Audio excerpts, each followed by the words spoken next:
matter of the hadith without even the sanad, so that it becomes easier. Now it is present in Arabic language. It is published by Salam in Riyadh, and inshallah very shortly we will translate it into English, Urdu, and then Bangla inshallah, so that when we say Quran and Sahih Hadith, we have the Quran, we also have the Sahih Hadith compiled, mashallah. يا أيها الإنسان إنك كادح إلى ربك كدحا فملاقيه.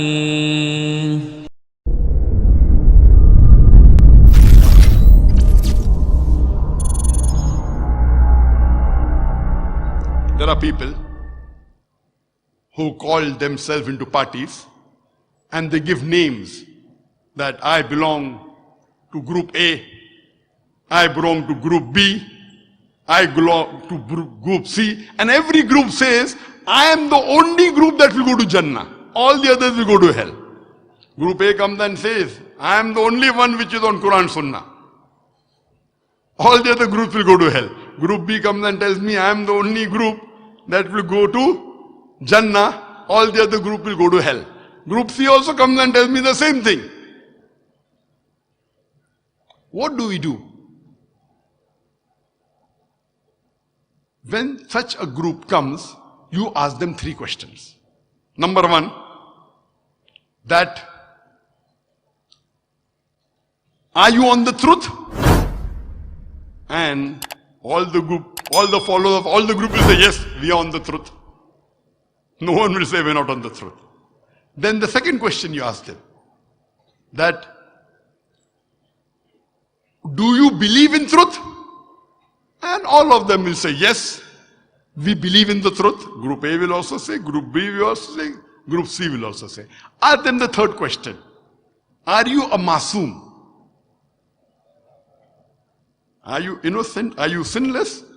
And if someone says yes, then you have to tell him he is wrong. Only the messengers are masoom. No human being can be sinless or innocent. And if he says, no, I'm not a masoom, then that solves the problem. That means we can differ. As long as we want to be on the truth, as long as we believe we are in the truth. So what we have to do, that when we find people differing, we have to call them to the truth by evidence from the Quran and Sunnah. From the evidence of Quran and Sunnah.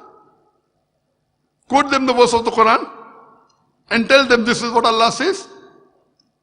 Quote them the hadith and tell this is what the Prophet said. And if truly he says he's on the truth and he believes on the truth, to any Muslim who says he wants to be on truth, when you show him the verse of the Quran and when you show him the hadith, authentic hadith, inshallah he will have to agree with it. There are few issues in which there can be hadiths which can have 2 meanings. Very few. Like the hadith in which the Prophet told the Sahabas that do not pray Asr until you reach Banu Qurayza. Fine. But these are small issues. These issues, as long as you believe that you are on the truth.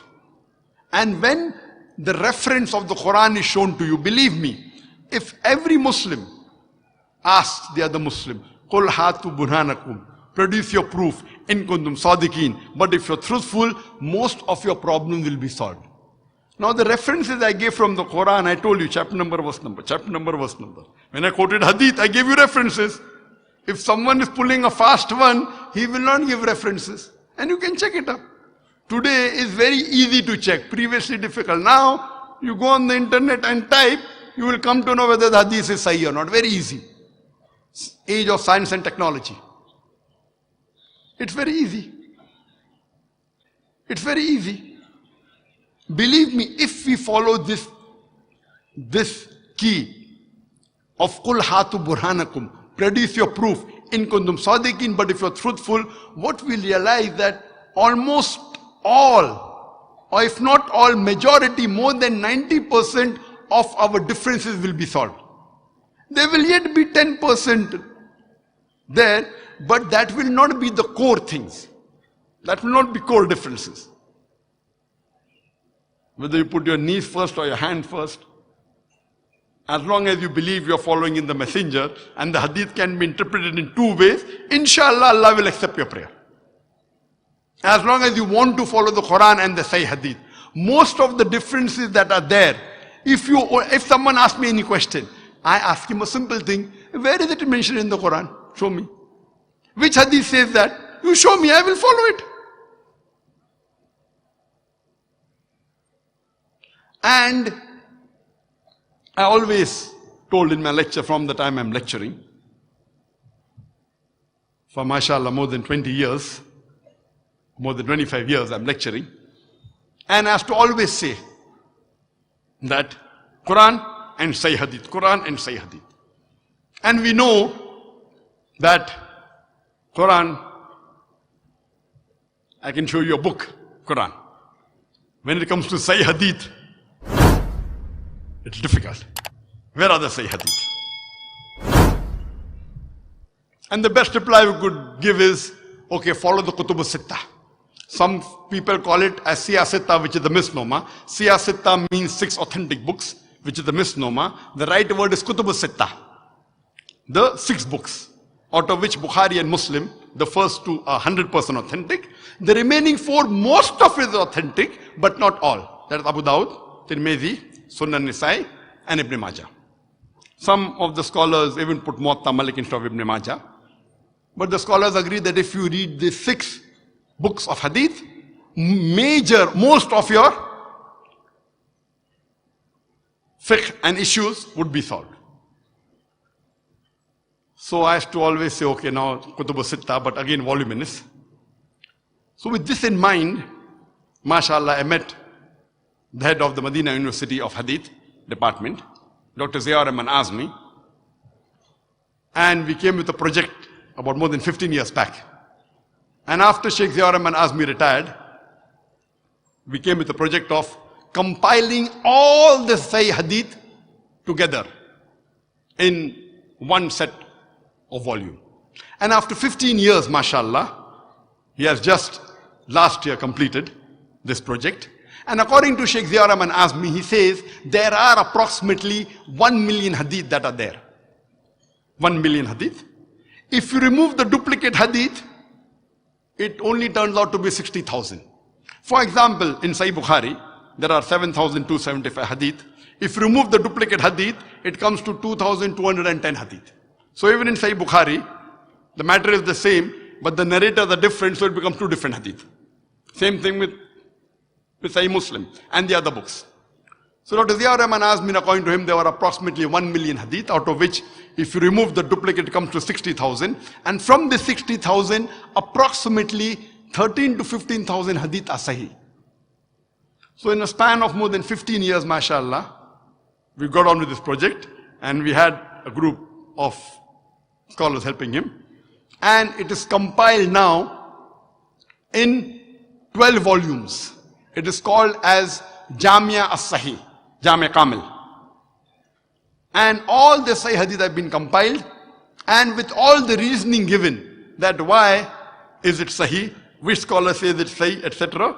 And whichever Hadith today you quote, it will be there. It's a human work, so I cannot say 100% accurate.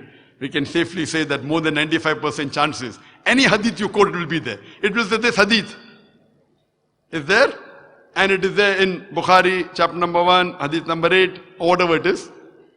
And it's also repeated in Sahih Muslim, etc.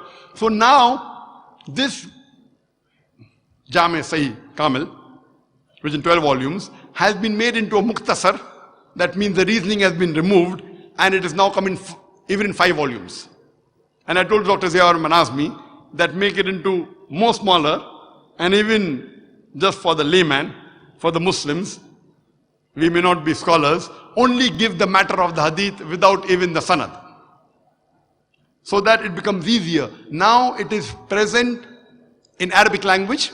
It is published by Darus Salam in Riyadh, and inshallah very shortly we will translate it into English, Urdu, and then Bangla, inshallah. So that when we say Quran and Sahih Hadith, we have the Quran, we also have the Sahih Hadith compiled, mashallah. This project, compiling the Sahih Hadith in one set of books, was the first time done in the Muslim Ummah. Many tried earlier, but didn't complete the project.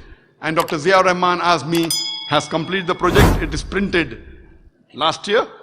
And inshallah, we intend translating it into different languages of the world. The Prophet said, it's mentioned in the Sahih Hadith of Sunnah Abu Dawud, volume number 5, in the book of Sunnah, chapter number 1, Hadith number 4595. The beloved Prophet Muhammad said that the Jews were divided into 71 or 72 sects. The Christians were divided into 71 or 72 sects. And my ummah, my community, will be divided into 73 sects. The next hadith.